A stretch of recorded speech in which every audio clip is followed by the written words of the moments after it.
Subscribe to Storylab for more stories. Now let's begin this one. Chapter 1. The Golden Cage. Kyle Snyder stood at the floor-to-ceiling windows of his corner office, watching the city sprawl beneath him like a chessboard waiting for his next move. At 38, he had built himself from nothing into something the business world both feared and respected. His steel-gray eyes reflected the same hardness that had carried him from the foster homes of Detroit to the executive suites of Chicago. The irony wasn't lost on him that his success had made him valuable enough to marry into the Stevens family. Marcia Stevens had been a prize worth winning 15 years ago, blonde, beautiful, and connected to old money through her father Frank Stevens, who owned Stevens and Associates, a mid-tier investment firm with just enough influence to matter. Kyle's phone buzzed. A text from Marcia. Don't forget Dad's retirement party tonight. With a Navy suit. He'd built his own empire in commercial real estate, turning abandoned lots into gold mines. But somehow he'd allowed himself to become entangled in the Stevens family web. Frank had offered him a position on the board 2 years ago, claiming it was time to bring fresh blood into the family business. Kyle had accepted, seeing it as a way to diversify his portfolio and secure his future. What he hadn't anticipated was how quickly he'd outgrown them all. The elevator chimed as Jordan Carpenter stepped into Kyle's office. At 35, Jordan was everything Kyle had once been: hungry, ambitious, and willing to do whatever it took to climb a ladder. Frank had hired him as the company's new vice president of operations 6 months ago, and Kyle had watched with growing suspicion as Jordan's influence expanded. "Kyle, ready for tonight?" Jordan's smile was practiced, the kind that never reached his eyes. Frank's really looking forward to passing the torch. Kyle turned from the window, his expression neutral. "Is he now?" "Big changes coming," Jordan continued, adjusting his expensive watch, a Rolex Kyle recognized as being worth more than Jordan's salary should allow. "The company's ready for new leadership. Fresh vision." There was something in Jordan's tone that made Kyle's instincts prickle.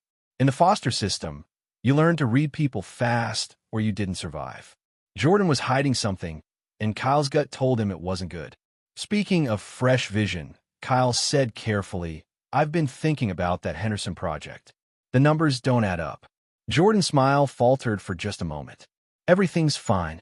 Just some creative accounting to maximize returns." Kyle filed that away.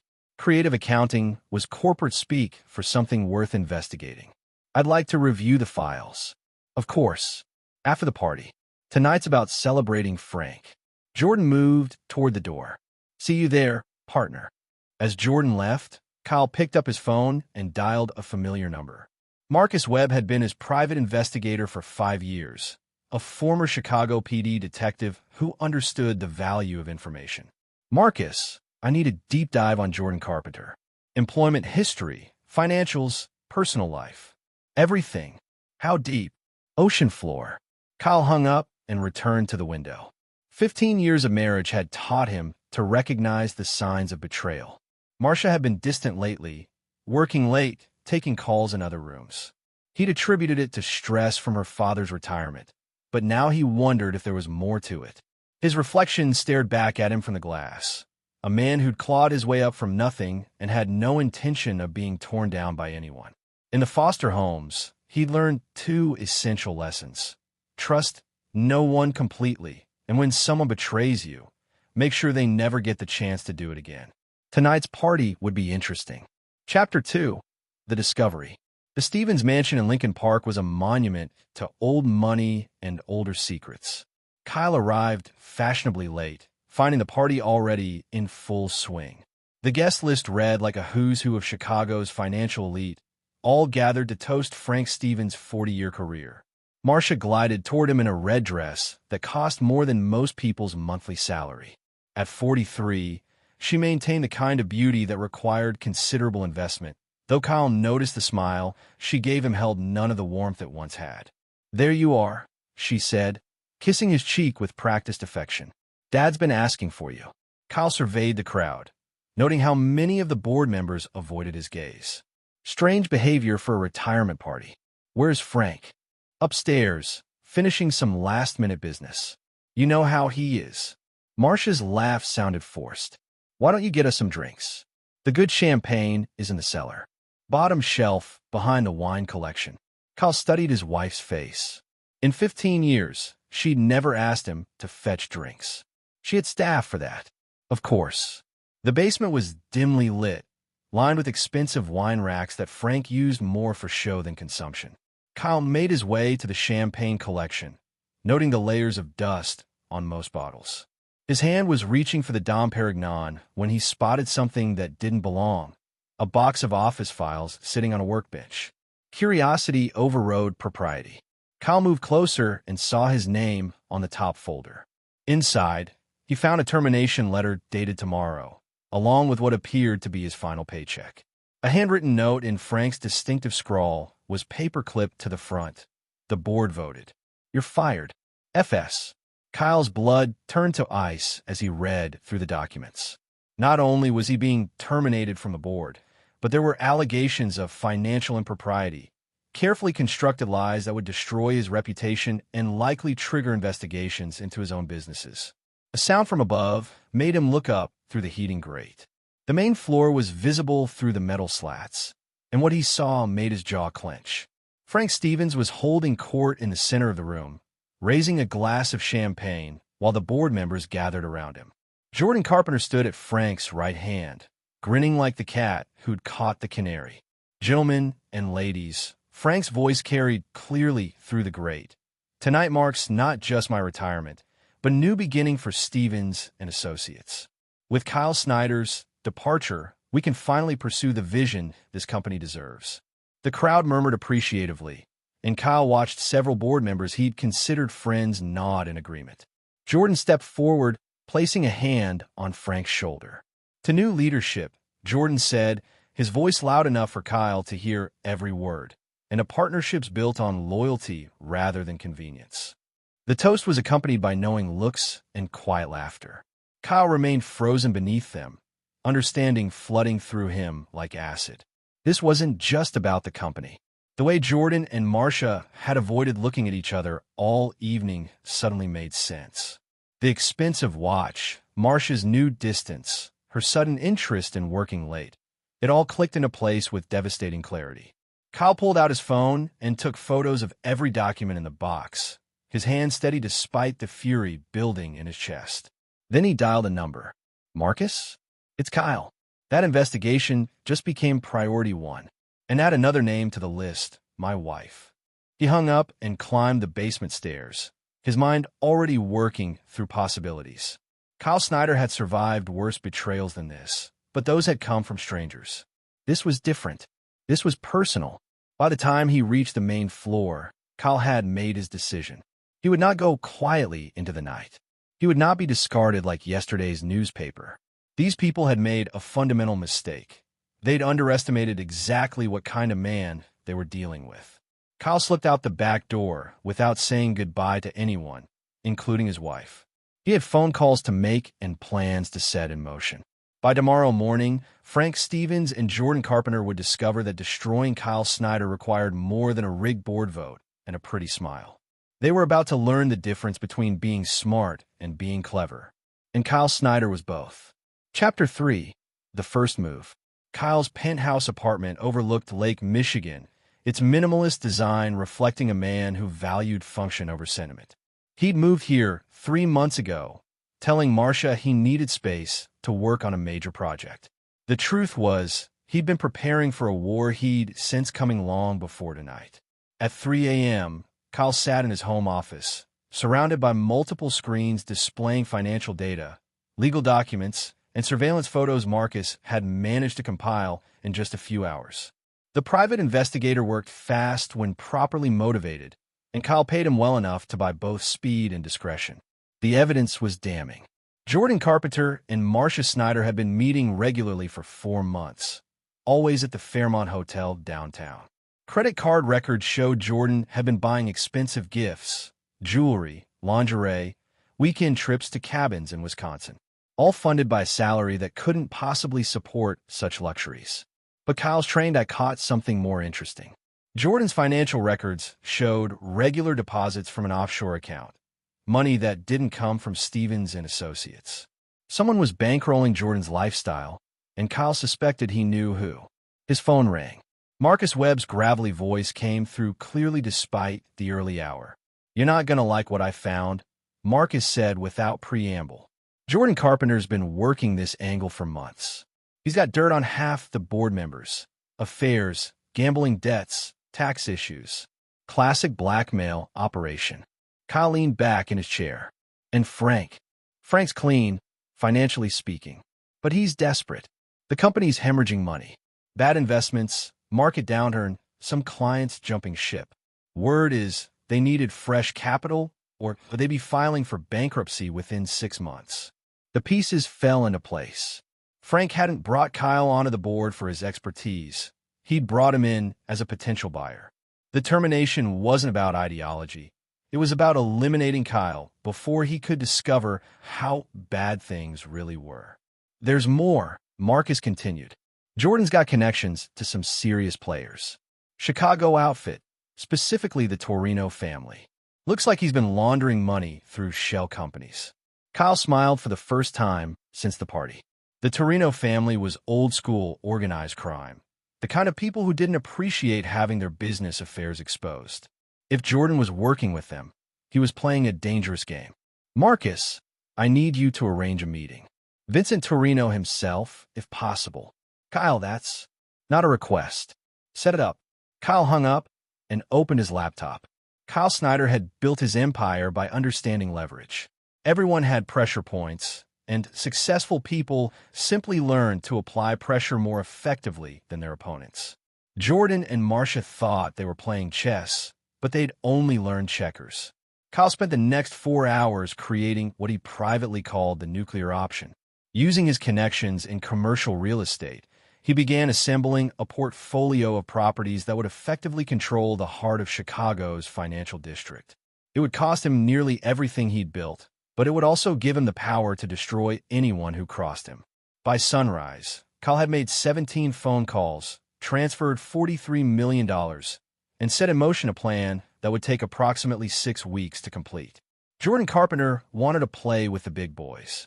Kyle would show him what that actually meant. His phone buzzed with a text from Marcia.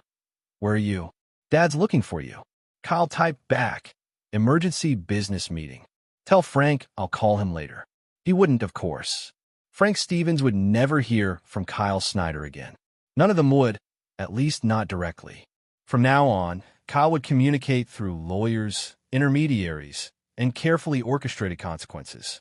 Kyle showered, dressed in his best suit, and prepared for the meeting Marcus had arranged. Vincent Torino was old school enough to appreciate directness, and Kyle intended to be very direct indeed. The war had begun, and Kyle Snyder never fought fair. He fought to win. Chapter 4: The Art of War. The meeting with Vincent Torino took place in the back room of Rossini's, an Italian restaurant that had been serving Chicago's power brokers for 3 generations. Vincent himself was a man in his 70s, impeccably dressed and deceptively mild-mannered. Kyle had done his research. Vincent Torino was a businessman who happened to be connected to organized crime, not a thug who dabbled in legitimate enterprise. "Mr. Snyder," Vincent's voice carried the faint accent of someone who'd been born in Italy but raised in Chicago. "Marcus tells me you have information that might interest me." Kyle placed a folder on the table between them. "Jordan Carpenter has been using your money to fund a lifestyle that includes sleeping with board members' wives and manipulating company votes. I thought you should know your investment strategy might need adjustment." Vincent opened the folder, his expression remaining neutral as he reviewed Marcus's surveillance photos and financial records. Kyle had learned long ago that the most dangerous people were often the quietest ones. "This is very disappointing," Vincent said finally. "Mr. Carpenter assured us his operations were discreet. Discreet enough to fool Frank Stevens, but not someone who knows what to look for." Kyle leaned forward slightly.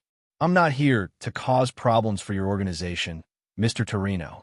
I'm here because Jordan made this personal." Vincent closed the folder. "What do you propose?" "Jordan owes you money. I'm assuming that was the point of the Stevens and Associates operation. Clean your investment, take a percentage, disappear before anyone notices." Kyle's smile was predatory. "What if I told you there was a way to collect everything he owes you, plus interest, while ensuring he never causes problems for anyone again. For the next hour, Kyle outlined a plan that was both elegant and ruthless. Jordan had borrowed heavily against future earnings, confident that his control of Stevens and Associates would provide the necessary cash flow. Kyle intended to make sure that cash flow dried up completely. Vincent listened without interruption, occasionally nodding when Kyle explained a particularly clever detail. When Kyle finished, the older man was quiet for several minutes. "You have a gift for this," Vincent said finally. "Have you ever considered a career change?"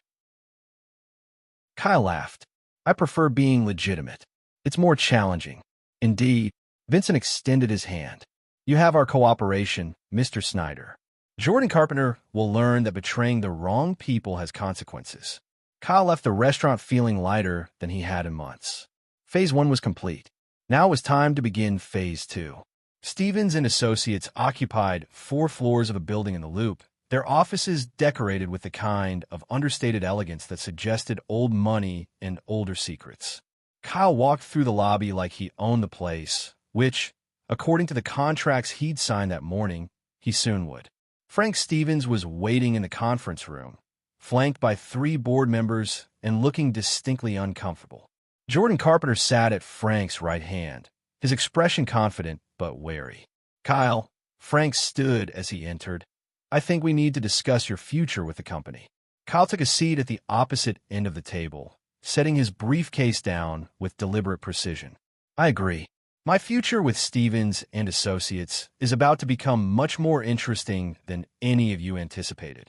He opened the briefcase and removed a stack of legal documents, sliding copies across the table to each person present. The room fell silent as they read. "Gentlemen, what you're looking at is a hostile takeover. As of this morning, I own controlling interest in every company that Stevens and Associates owes money to.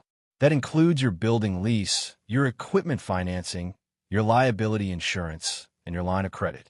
Frank's face had gone pale. "That's impossible. The financing on this building alone, $43 million, Kyle confirmed, "which I was happy to pay, considering the return on investment. You see, gentlemen, you made a fundamental error in judgment. You assumed I was just another rich husband who could be quietly eliminated." Jordan's confident expression was beginning to crack. "What do you want?" Kyle's smile was arctic. "Full disclosure of every financial transaction this company has made in the past 6 months. Complete transparency regarding all offshore accounts and shell companies. And immediate termination of certain employees whose loyalties appear to be divided." The silence in the room was deafening. Kyle let it stretch, watching as the implications of his power play sank in. "Of course," he continued conversationally, "if you prefer, we could simply declare the company in default on its various loans and proceed with immediate foreclosure. I believe the current market value of your assets would cover approximately 30 cents on the dollar." Frank Stevens had built his company over 4 decades, and Kyle watched the man realize in real time that everything he'd worked for was now at the mercy of the son-in-law he'd tried to discard. "You can't do this," Jordan said, his voice tight with barely controlled panic. Kyle's expression didn't change. "Jordan, I think you'll find that not only can I do this, but I'm just getting started.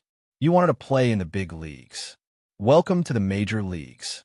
The meeting ended with Kyle in complete control of Stevens and Associates, and its board members scrambling to understand how they'd been outmaneuvered so completely. But Kyle knew this was only the beginning. Jordan and Marcia had betrayed him personally, and business revenge was just the appetizer. The main course would be much more personal. Chapter 5: The Unraveling. Marcia Snyder stood in the kitchen of their Lincoln Park home, her hands shaking as she ended her 3rd phone call of the morning. Kyle hadn't come home the night before, and the rumors swirling through Chicago's financial community were getting worse by the hour. Her phone rang again. Jordan's name appeared on the screen. "Marcia, we need to talk. Now." "What's happening, Jordan?" "My father won't return my calls, and everyone's saying Kyle somehow took over the company. Your husband is more dangerous than we thought. Meet me at the usual place." 1 hour. The Fairmont Hotel had been their sanctuary for 4 months, A place where Marcia could pretend she was still the young woman who'd married for love instead of the middle-aged wife who'd settled for security. Jordan was already waiting in the suite when she arrived, pacing like a caged animal. "We underestimated him," Jordan said without preamble. "Kyle didn't just take over the company. He orchestrated a complete financial coup. He owns everything. The building, the equipment, even our personal loan guarantees." Marcia sank into a chair. "How is that possible?"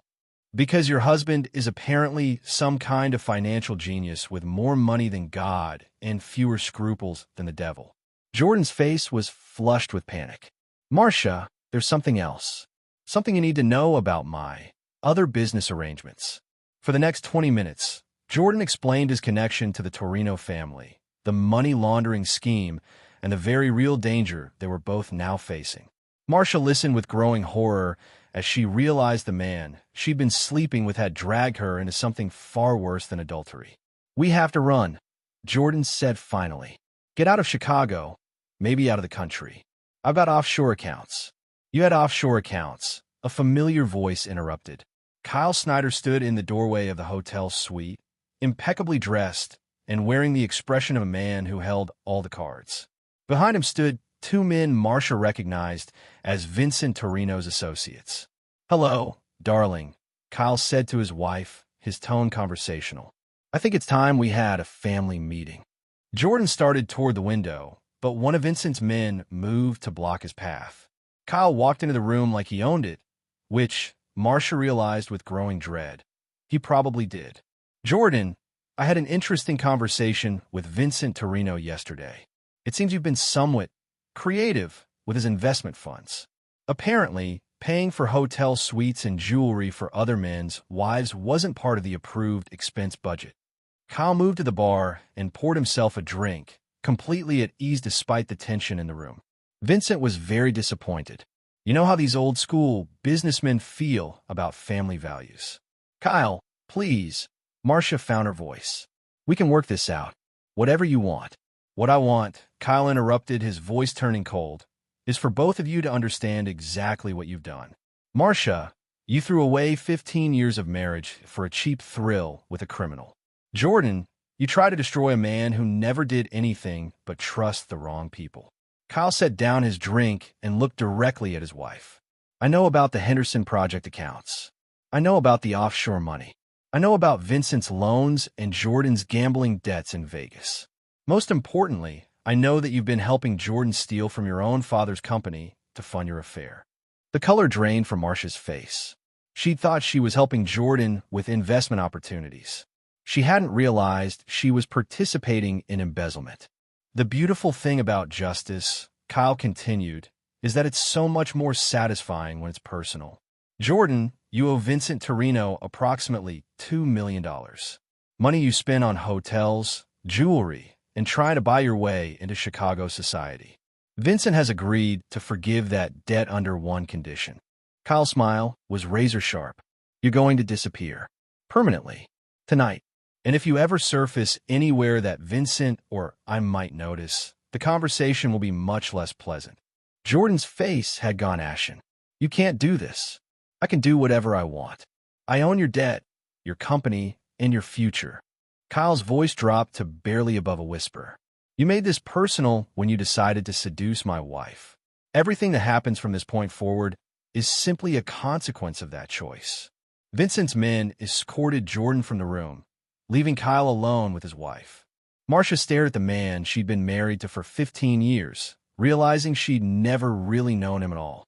"What happens to me?" she asked quietly. Kyle studied her face for a long moment. "That depends entirely on how much you value your freedom. Marcia, we'll discuss the details tomorrow. Tonight, I suggest you use your time to think very carefully about what you're willing to sacrifice to avoid spending the next decade in federal prison." Kyle left his wife alone in the hotel suite with the wreckage of her choices and the terrifying realization that the man she betrayed was far more dangerous than she'd ever imagined. Chapter 6. The Price of Betrayal. Frank Stevens sat in his office, staring at the financial documents spread across his desk like accusations. In 40 years of business, he'd never seen a more perfectly executed hostile takeover. Kyle had moved with surgical precision, buying up debt and creating leverage faster than Frank could mount a defense. The knock on his door made him look up. Kyle entered without waiting for permission, carrying a briefcase and wearing the expression of a man who'd already won.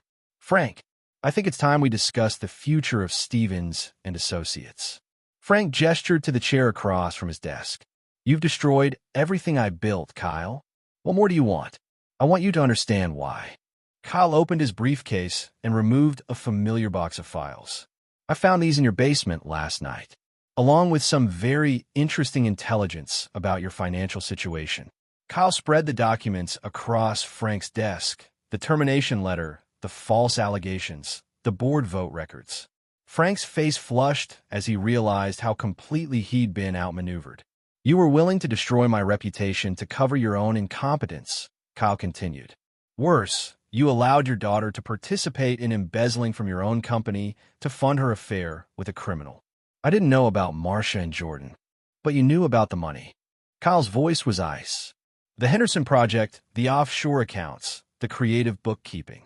You knew Jordan was stealing from you, and you allowed it because you needed his connections to the Torino family." Frank's shoulders sagged. The company was dying, Kyle. 40 years of work gone. Jordan offered a solution. Jordan offered you a deal with the devil, and you were so desperate you took it. Kyle leaned forward. "But you made one critical error, Frank. You tried to make me the scapegoat for your failures." Kyle reached into his briefcase again and removed another set of documents. "Stevens and Associates is now officially a subsidiary of Snyder Holdings. Your board position has been terminated, but you'll receive a modest pension, enough to maintain a lifestyle appropriate for a man whose poor judgment destroyed a family business." Frank read through the documents with growing despair. Kyle had left him virtually nothing: a small pension, the house in Lincoln Park, and the kind of social exile that would follow a man who'd been publicly humiliated in Chicago's tight-knit financial community.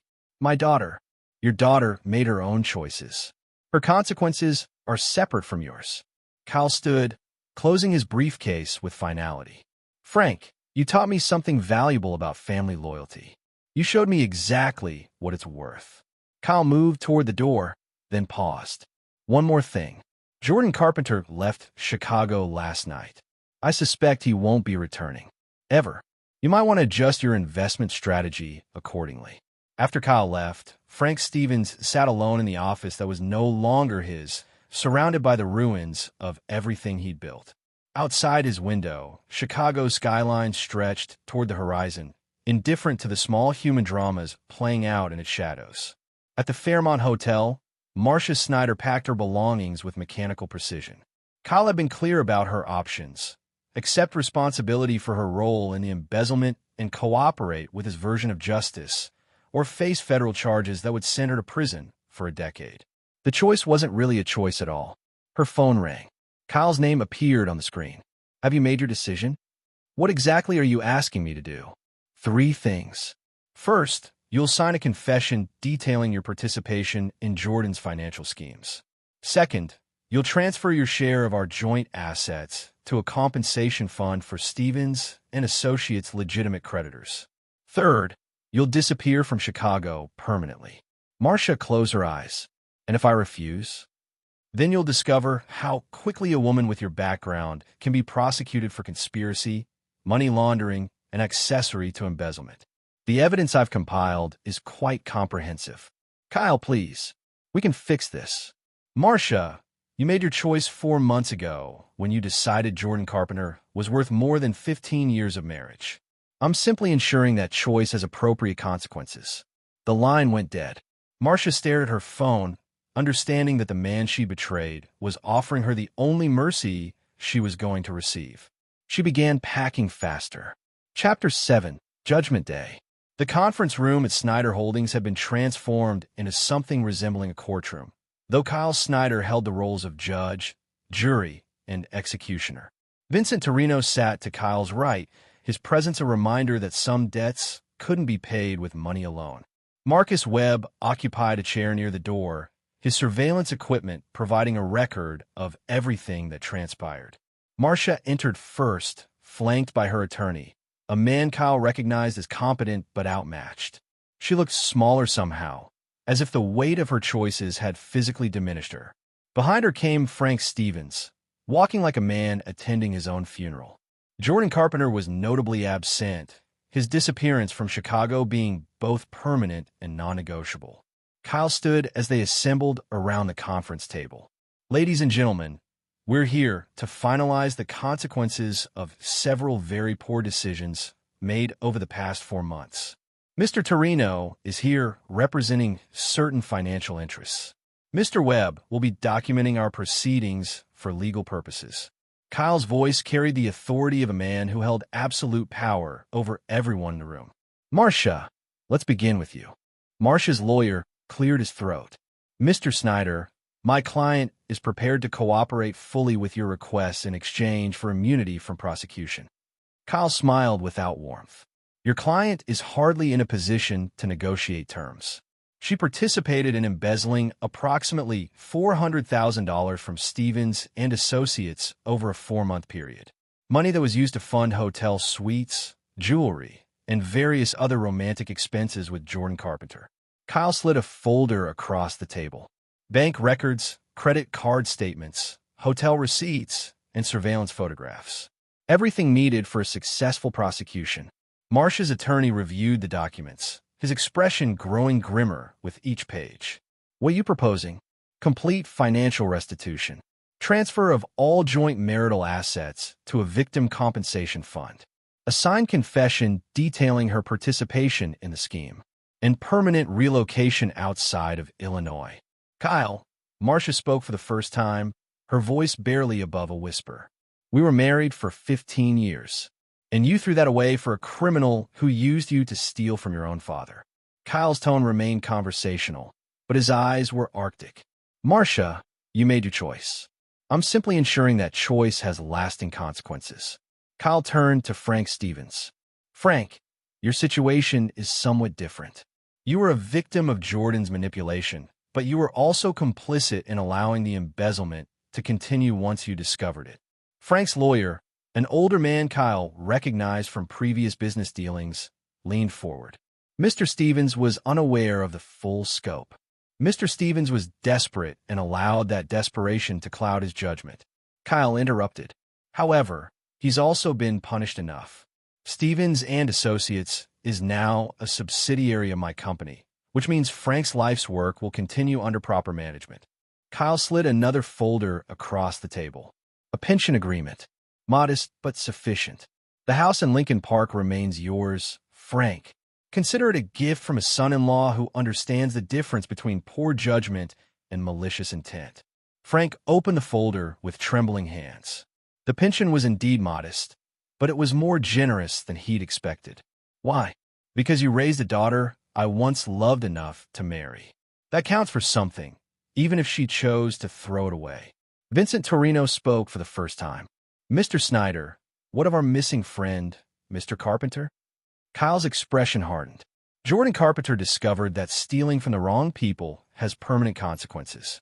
I believe his gambling debts in Las Vegas have been permanently forgiven, along with his ability to accumulate new ones. The implication hung in the air like a threat. Vincent nodded with satisfaction.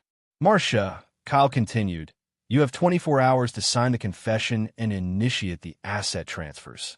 Your lawyer has all the necessary documentation. Mr. Webb will escort you to complete the paperwork. Marcia's attorney gathered his documents. And if my client complies fully, then she disappears from Chicago and avoids federal prosecution. A generous offer, considering the alternatives. As the lawyers and their clients filed out, Vincent Torino remained behind. The older man studied Kyle with the appreciation of a predator recognizing another predator. You have a gift for this, Vincent said, echoing his earlier observation. Jordan Carpenter was becoming a liability. Your solution was elegant. Kyle poured 2 glasses of whiskey from the bar in his office. Justice served properly should feel inevitable, not cruel. Indeed, Vincent accepted the glass. If you ever reconsider your career path, my organization values men who understand the importance of consequences. Kyle raised his glass. To consequences, Mr. Torino. May they always fit the crime. They drank in companionable silence, two men who understood that power was only meaningful when it was wielded with precision. Chapter 8. The Aftermath. 6 weeks after the confrontation at the Fairmont Hotel, Kyle Snyder stood in his new office atop the Stevens and Associates building, looking out over a city that had learned to respect his name in ways he'd never anticipated. The financial community's initial shock at his hostile takeover had evolved into grudging admiration for the surgical precision of his strategy. Marcus Webb entered carrying a thick folder and wearing the expression of a man who'd just completed an unpleasant task. "It's done," Marcus said, setting the folder on Kyle's desk. Marcia signed the final paperwork yesterday in Phoenix. Asset transfers are complete, confession is notarized, and she's officially a resident of Arizona now. Kyle opened the folder, reviewing the documentation. Marcia had signed away her claim to their joint assets, approximately $12 million that would compensate Stevens and Associates' legitimate creditors and provide restitution for the embezzled funds. And her new accommodations? Modest apartment in Scottsdale. She got a job at a real estate office, entry level. The manager is a friend of mine. He'll keep her honest and report any attempts to contact Chicago. Kyle nodded. Marcia would survive, but she'd live with the consequences of her choices for the rest of her life. What about Frank? Adjusting to retirement better than expected. He's been volunteering at a financial literacy nonprofit, teaching basic money management to low-income families. Seems to enjoy feeling useful again. Kyle felt a flicker of something that might have been approval. Frank Stevens had made terrible decisions, but he wasn't fundamentally malicious. Unlike his daughter. And our friend, Mr. Carpenter? Marcus's expression darkened. Jordan Carpenter died in a car accident outside Las Vegas 3 weeks ago. Single vehicle crash, very tragic. Apparently, he'd been drinking heavily since leaving Chicago. Kyle's face remained neutral, but his eyes showed satisfaction. Vincent Torino was a man who understood the importance of permanent solutions to persistent problems. "Vincent asked me to give you this." Marcus handed Kyle an envelope bearing the Torino family crest. Inside was a handwritten note. "Mr. Snyder, your handling of our mutual problem was exemplary. Should you ever require similar services, you need only ask. Our debt is settled, but our friendship remains. VT." Kyle folded the note and placed it in his safe. He had no intention of needing Vincent's services again, but it was useful to know such resources existed. A knock on the door interrupted his thoughts. His secretary announced that his 2 p.m. appointment had arrived. Representatives from 3 major Chicago investment firms who wanted to discuss potential partnerships with the newly reorganized Stevens and Associates. Kyle straightened his tie and prepared for the meeting. The financial world had watched him destroy his enemies with clinical precision, and now they wanted to ensure they remained on his good side. It was a smart strategy. As the investment executives filed into his office, Kyle reflected on the lessons learned over the past 2 months. Trust was a luxury he could no longer afford. Family was a concept that required constant reevaluation. And power was only meaningful when backed by the willingness to use it without hesitation. Kyle Snyder had entered this war as a successful businessman who'd been betrayed by people he loved. He was ending it as something far more dangerous. A man who understood that mercy was a weakness only the powerful could afford, and forgiveness was a gift he would never again bestow carelessly. The meeting began with handshakes and pleasantries, but Kyle knew these men were here because they feared him now as much as they respected him. That was exactly how he preferred it. Chapter 9. New Foundations. 1 year after the night that changed everything, Kyle Snyder stood on the rooftop terrace of his penthouse, hosting a reception for Chicago's financial elite. The view stretched across Lake Michigan toward a horizon that seemed limitless, much like his own prospects. Stevens and Associates had been completely restructured and rebranded as Snyder Financial Group, a boutique investment firm that specialized in identifying and eliminating inefficiencies in the market.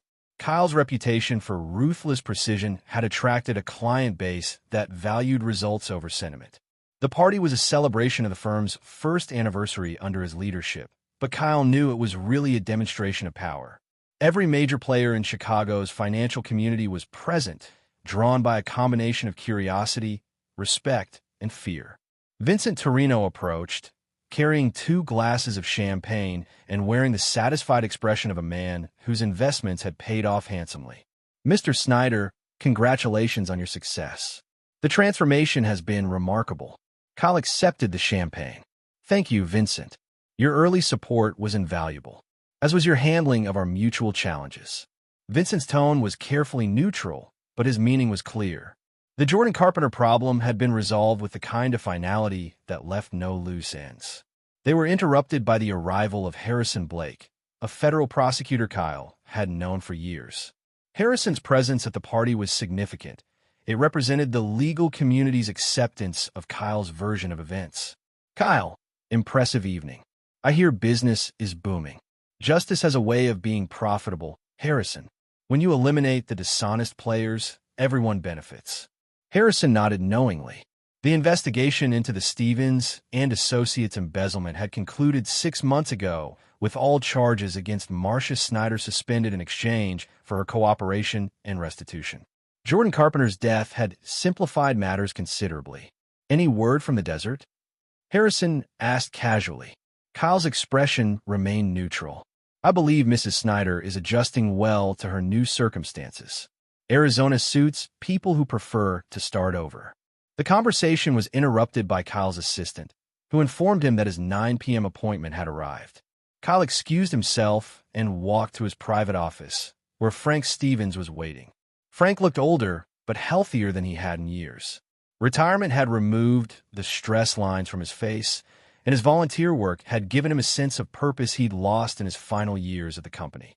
"Kyle, thank you for seeing me." "Of course, Frank. How are you adjusting?" "Better than I expected. The nonprofit work is rewarding, and I'm finally sleeping through the night." Frank paused. "I wanted to thank you for the pension arrangement. You could have left me with nothing." Kyle poured 2 glasses of whiskey from the bar. "You were a victim as much as an enabler, Frank. Jordan manipulated your desperation, and your daughter exploited your trust. I hold you responsible for poor judgment, not malicious intent." Frank accepted the whiskey gratefully. "Have you heard from Marcia?" "No, and I won't. That chapter of my life is closed permanently." They sat in comfortable silence for several minutes. 2 men who'd learned hard lessons about trust and betrayal. Finally, Frank spoke again. "Do you think she understands what she lost?" Kyle considered the question. "I think Marcia understands that choices have consequences. Whether she regrets her specific choices is irrelevant. She made her decision, and she's living with the results." Frank finished his whiskey and stood to leave. "For what it's worth, Kyle, I think she made a terrible mistake. You were the best thing that ever happened to our family." "Was, Frank." Past tense. The man who married your daughter was someone who believed in forgiveness and second chances. That man died in your basement a year ago. After Frank left, Kyle returned to his party, moving through the crowd with the easy confidence of a man who held all the cards. The conversations were pleasant, the business opportunities were promising, and the future stretched ahead with unlimited potential. As the evening wound down and the last guest departed, Kyle stood alone on his terrace, looking out over the city he'd conquered. Chicago's lights stretched to the horizon like a constellation of possibilities, each one representing an opportunity for someone clever enough to seize it. Kyle Snyder had learned the most important lesson of all. Mercy was a luxury only the weak could afford, and forgiveness was a gift that should be earned, not given. He would never again make the mistake of trusting someone completely, and he would never again allow sentiment to cloud his judgment. The man who had entered this war, believing in love and loyalty, had died in Frank Stevens' basement. The man who had emerged was something far more dangerous, someone who understood that the only reliable foundation for power was the fear of those who might oppose it. Kyle finished his drink and went inside to prepare for tomorrow's meetings.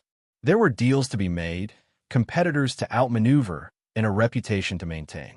The game never ended. It only got more interesting. And Kyle Snyder had become very good at playing games he intended to win. This is where our story comes to an end. Share your thoughts in the comments section. Thanks for your precious time. If you enjoyed this story, then please make sure you subscribe to this channel. That would help me a lot. Click on the video you see on the screen, and I will see you there.